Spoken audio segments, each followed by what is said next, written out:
걸린다.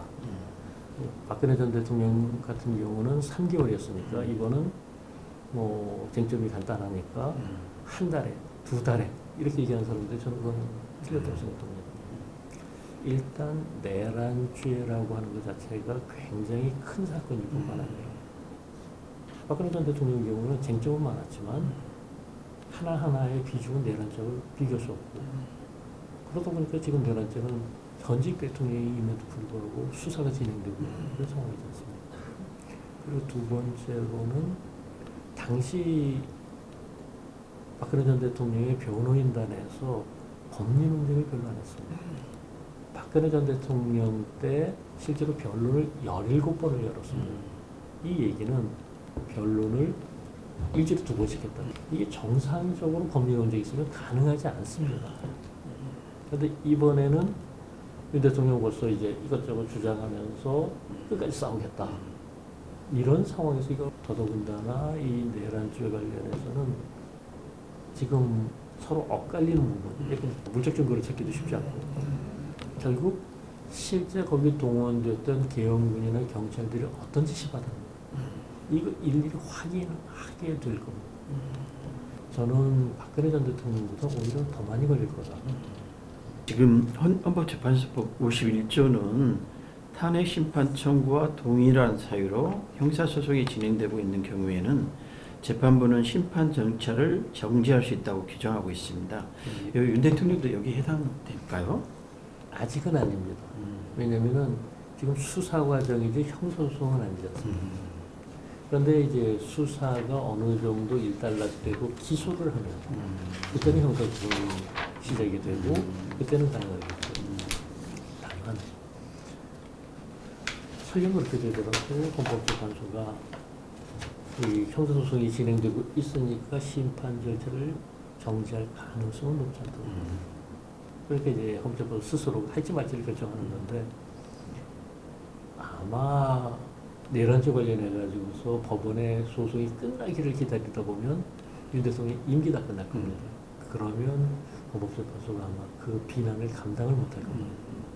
그러니까 결국은 헌법재판소가 기다리기 전에 우리가 먼저 한다. 이렇게 갈 수밖에 없지 않나 라는 게 저의 생각이고요. 다만 여기서 한 가지 주목할 점이 있습니다. 지금 탄핵 심판에 있어서는 형사소송을 준용하도록 되어 있습니다. 그 얘기는 헌법재판소에서 탄핵 심판한 거랑 이거 형사소송이고 법원에서 형사소송하는 아주 유사한 절차로 갈 수밖에 없다는 거예요. 그 얘기는 헌법재판소에서 내란죄 된다라고 했는데 법원에서 보니까 안 되네 이렇게 판단한다면 그냥 헌법재판소가 망신이 될 수 있거든요. 그렇기 때문에 이제 헌법재판소가 그걸 감안해서 훨씬 더 엄격하고 철저하게 절차 진행을 해야 될 겁니다. 그 얘기는 아까 말씀드린 것에 더해서 시간 더 많이 걸릴 수 있다. 그런 얘기로도 또 연결이 됩니다. 탄핵 정국이 이어지는 가운데 개헌을 통해 87체제의 단점을 보완하고 정치 개혁을 이루어야 한다는 소리가 나오고 있습니다. 정치 개혁과 관련해 개헌이 필요하다고 보십니까? 뭐 제도가 문제냐 사람이 문제냐 이런 얘기하지만 제가 30년 넘게 헌법 교수로서 이 정치권하고 계속 뭐 소통도 하고 비판도 하고 그야말로 철저하게 느꼈던 건 이 사람들 말로는 안 된다. 말로 한 약속 언제 어떤 식으로 깨질지 모른다. 그리고 그런 맥락에서 봤었을 때 근데 대통령의 권한을 갖다가 주고 국회의 권한을 주고선 자 그런데 이거 좀 쓰지 마. 그래야 나라가 잘 될 거야. 안 됩니다. 지금 현재 우리나라 정치 상황의 가장 가시적인 문제는 대화와 타협조차 없는 극단적인 진영 갈등 이건데 이걸 해결하기 위해서는 대통령제가 좀 힘들지 않나. 대통령제라고 하는 것은 승자 독식입니다. 그런데 미국에서는 그걸 갖다가 승자 독식이지만 승자 독재는 되지 못하도록 이렇게 한 건 여러 가지 견제 장치들이 있어서 그렇습니다. 예컨대 트럼프 대통령 1차 집권에 있었을 때 오히려 공화당 의원들이 앞장서서 그 대통령 명령 같은 거 갖다가 이제 무효화시키는 거예요. 그리고 연방대법은 중재자로의 역할을 비교적 잘해왔다. 지금 우리 경우에 있어서는 당장 연방제 도입부터 시작하고 정치 문화를 바꾸는 것도 하루아침에 될 일도 아니고 힘들지 않느냐. 그렇다고 이제 내각제를 얘기하기에는 한편으로서는 뿌리 깊은 어떤 내각제에 대한 불신, 불안 이런 것들도 있지만 이게 이 국회에 대한 불신, 정치 불신하고 이제 맞물리다 보니까 그런 상황에 있어서는 차라리 프랑스식의 이원정부제, 우리가 분권형 정부라고 얘기를 하는 이게 차라리 낫지 않느냐.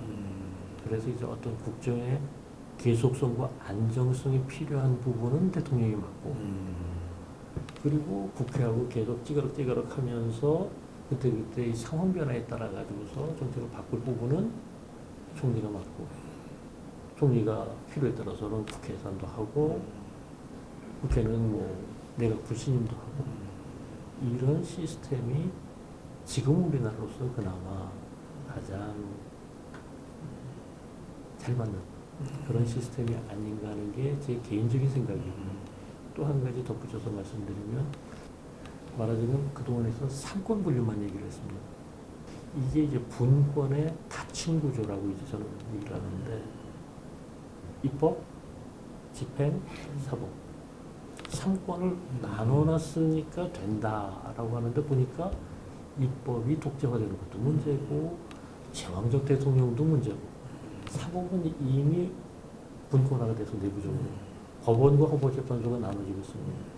그렇다면 입법도 상하 양원으로 나눠서 입법 내부에서도 좀 견제가 있어야 되고, 그리고 이제 이원정부제 말씀드렸습니다만 청구도 대통령과 총리가 서로 나눠져서 견제도 하고 통일된 협력도 하고 경쟁도 하고, 이런 식의 시스템으로 바꿨을 때 가장 좋은 점 중에 하나는 선의 경쟁이 가능하다. 예전 같은 경우는 발목 잡기 위해는 아무리 거대 야당이라도 할 수 있는 게 없었어요.